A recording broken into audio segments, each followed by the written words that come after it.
Welcome back. You are listening to the home of forbidden romances. Prepare yourself, because tonight's story will leave you breathless. Blood.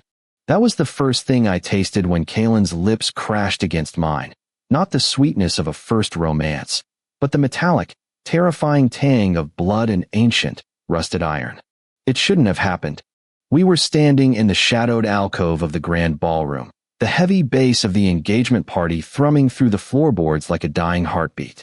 Kaylin, the crown prince of the Ethelgard Syndicate, the man whose face was plastered on every screen in the city, was pinned against the velvet wall, his hands gripping my lapels with enough force to tear the fabric. Minutes ago, he had been toasting his fiancée, a woman of suitable breeding and icy demeanor. Now, he was devouring me. But it wasn't the passion that stopped my heart. It was the familiarity. This wasn't the clumsy, exploratory kiss of a straight best friend making a drunken mistake. This was a claim. It was precise, possessive, and practiced. And as his tongue swept into my mouth, a jolt of agonizing static screamed through my skull, tasting of ozone and forgotten trauma. I shoved him back, gasping for air, my vision swimming with images that weren't mine. A burning city, shackles, and Kaylin screaming my name in a voice raw with grief. What? What was that? I choked out, wiping my mouth, my hand coming away trembling. Kaylin didn't look drunk. His eyes, usually a warm, deceptive hazel, were blown wide, swirling with a darkness I had never seen in our 10 years of friendship. He looked like a predator that had finally snapped its leash. I tried, Julian. He whispered, his voice a low growl that vibrated in my chest. I tried to let you go. The headache started instantly, a dull throb at the base of my skull that quickly escalated into a blinding migraine. I stumbled out of the service exit of the hotel, the cold night air of the upper district hitting my flushed skin. Rain was beginning to fall, slicking the neon-lit pavement. I needed to get away. I needed to think. Kaylin and I had been inseparable since college. He was the golden boy, the heir to a corporate empire that practically ran the government. I was Julian, the scholarship kid, the quieter shadow, the best friend who was always there to fix his tie or drive him home when he'd had too much. I had loved him in silence for a decade, burying that love under layers of self-deprecation and loyalty. I knew the rules. Kaylin was straight. Kaylin was royalty. Kaylin was not for me. So why did that kiss feel like a memory? The taste of it haunted me as I hailed a cab. It wasn't just the metallic tang. It was the sensation of wrongness. It felt like a key turning in a lock that had been rusted shut. It tasted like betrayal. I made it to my apartment, a modest studio in the mid-levels, and collapsed onto the sofa.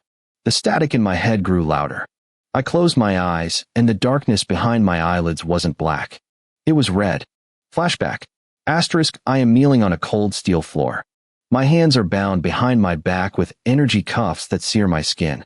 The room smells of antiseptic and burnt flesh. Asterisk. Asterisk, Kaylin is there. But he looks different. Older? No, colder. He is wearing a black military uniform with silver epaulets. Insignia I don't recognize from this reality. He holds a syringe gun in his hand. Asterisk. Asterisk, do it, I say. My voice sounds wrecked. Asterisk. Asterisk, I can't, Kaylin replies. He is weeping, a silent, ugly stream of tears contrasting with his stoic posture. If I don't wipe it, they'll kill you, Julian. They'll dissect you to find the source. Asterisk. Asterisk, then take it away, I plead. Take the memory. Take the love. Just let me live. Asterisk. Asterisk, Kaylin steps forward, placing the cold metal of the injector against my neck. I will come back for you. Even if you don't know me. Even if I have to burn the world down to find you again. Asterisk. Asterisk, the hiss of the air injector. Then, nothing. Asterisk. I gasped, jerking awake on my sofa. My heart was hammering a frantic rhythm against my ribs. I touched my neck. There, just below the ear, was a small, pale scar. I had always told people it was a childhood injury from a bike accident. That was the story I had been told. That was the story I remembered.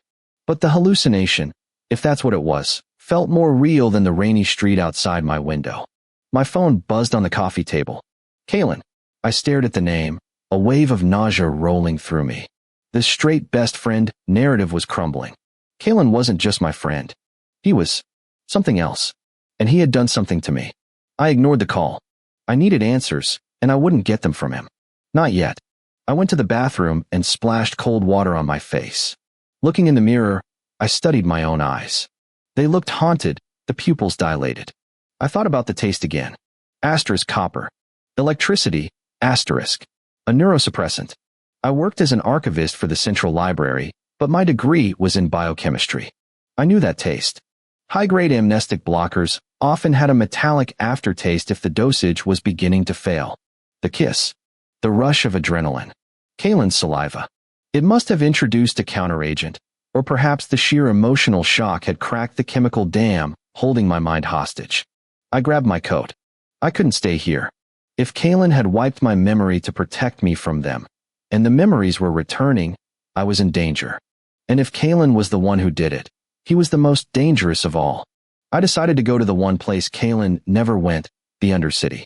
The Undercity was a sprawl of illegal tech markets and rogue gene clinics. The neon here flickered and buzzed, casting long, erratic shadows. I pulled my hood up, navigating the crowded alleyways until I found a shop I knew by reputation only, the Mnemosyne, a black market memory clinic. The proprietor was a cyborg with a chrome jaw and mismatched eyes. He looked me over with disinterest until I slapped a credit chip on the counter. "I need a scan," I said, my voice trembling slightly. "Deep cortex. I think I've been tampered with." The cyborg, who called himself Vex, gestured to a reclining chair that looked like it had been salvaged from a dentist's nightmare. "Sit. If you scream, I charge extra." As the scanner hummed to life, spinning around my head, Vex watched the monitors. His boredom evaporated, replaced by a sharp intake of breath. "Kid," Vex muttered, tapping the screen. "You haven't just been tampered with. You've been rewritten." "What do you mean?" "Look here." He pointed to a dense cluster of red nodes on the brain map. "This isn't natural amnesia. This is a lock and key construct. Military grade. High-end Ethelgard tech. Someone built a wall in your head to keep something in. Or out. Can you break it?" Vex laughed, a harsh, grinding sound. "Break it. If I touch that with my tools, it'll fry your synapses. You'll be a vegetable. The only person who can unlock this safely is the person who has the key. Usually a biometric trigger. A voice, a fingerprint. Or a kiss." I whispered. Vex paused, looking at me with pity. "Yeah. DNA exchange is a common trigger for dormant sleeper agents or protected assets. Did you kiss someone recently, kid?" I didn't answer. I ripped the sensors off my head and stood up.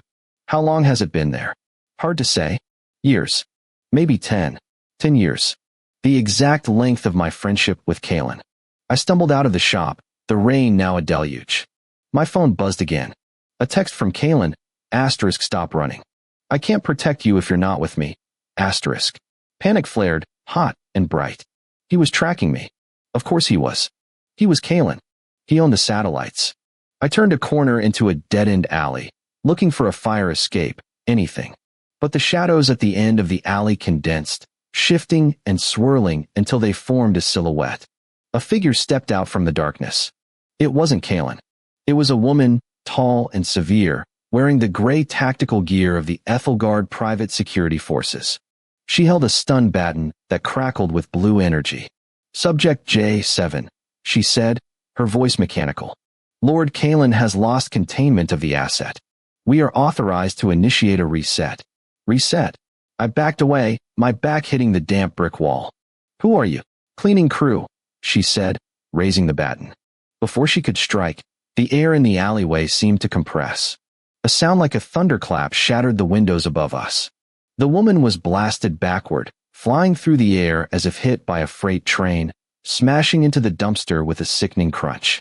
Standing in the entrance of the alley, lowered hand smoking with residual kinetic energy, was Kaylin. But not the Kaylin I knew. The expensive tuxedo was gone, replaced by a long, dark trench coat. His eyes were glowing, literally glowing, a vibrant, terrifying gold. The rain sizzled as it hit the air around him, evaporating into steam. He wasn't human. "I told you," Kaylin said, his voice distorted, layering over itself like a demon speaking through a man. "I told you to wait for me." He stepped over the unconscious woman without looking at her and marched toward me. The fear I should have felt was absent, replaced by a magnetic pull so strong it made my knees weak. "What are you?" I whispered. Kalen stopped inches from me. The glow in his eyes faded back to hazel, but the intensity remained. He reached out, his hand cupping my cheek. His thumb brushed the scar on my neck. "I am your keeper," he said softly. "And you are my anchor. And I am done pretending we are anything less." He took me to the penthouse, not the one he showed to the press, but the one above it. A fortress in the sky.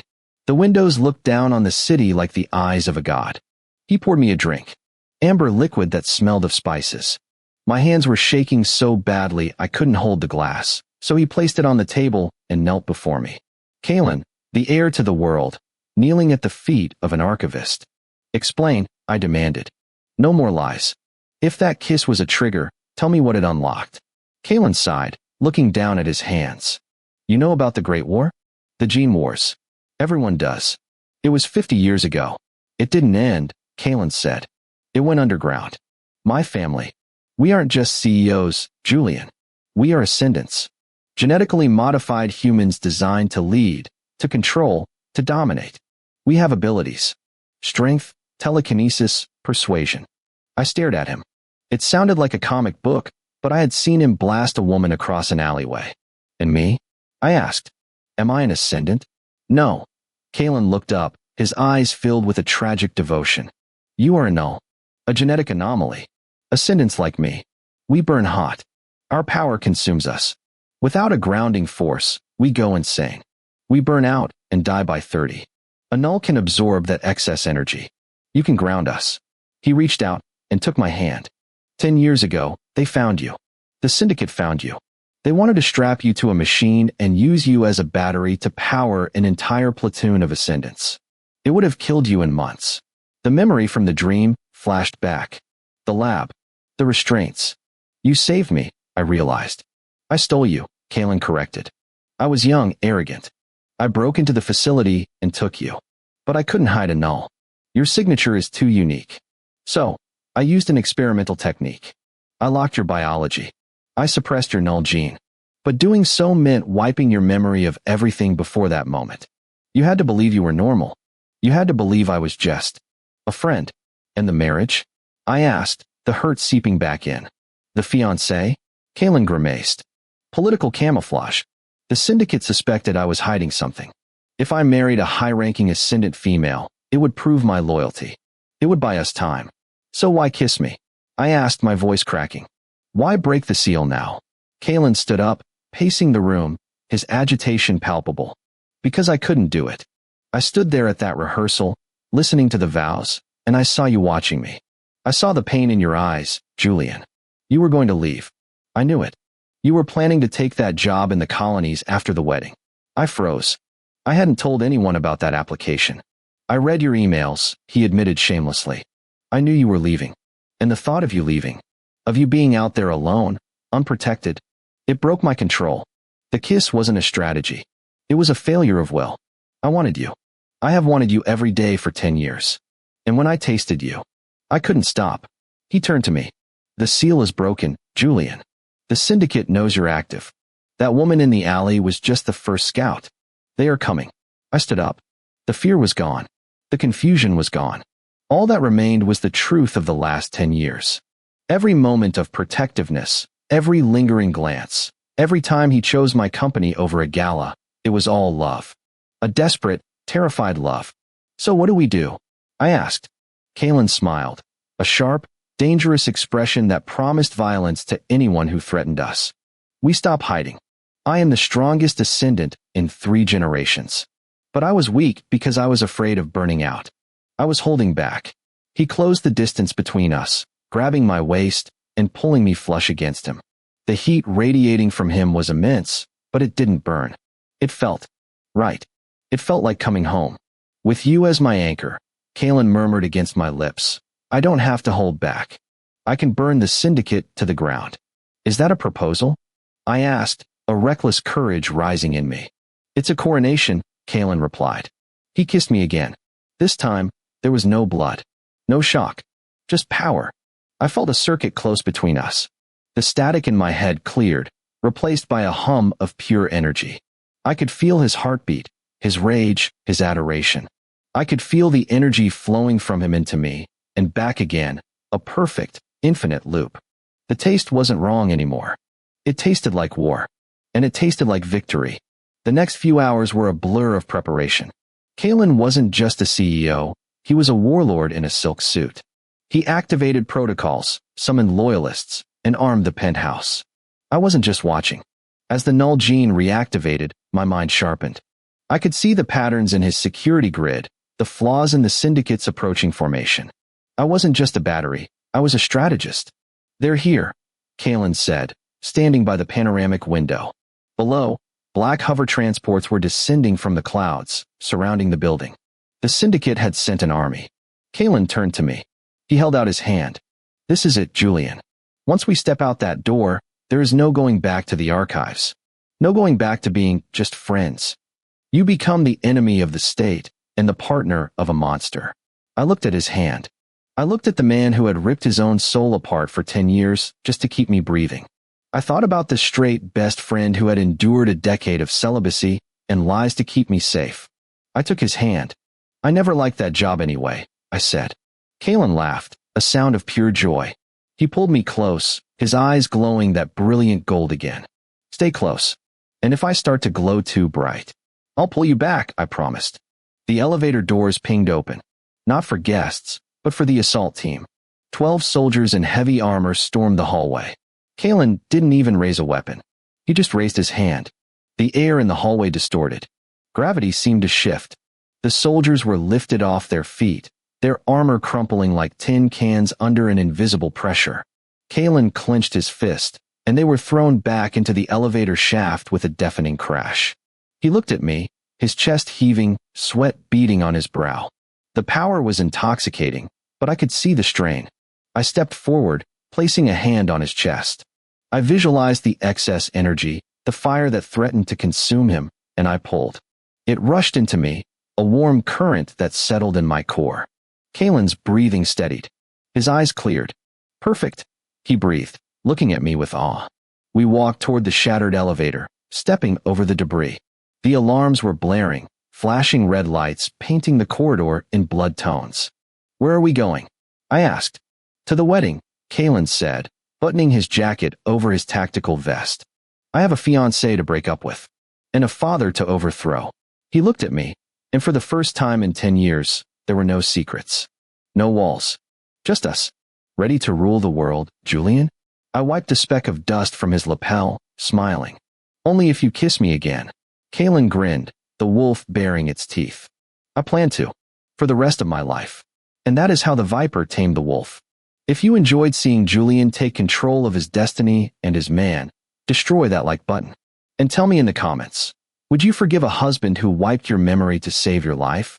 Or is that the ultimate betrayal? I'll be reading your answers. Subscribe for the next chapter. Until then,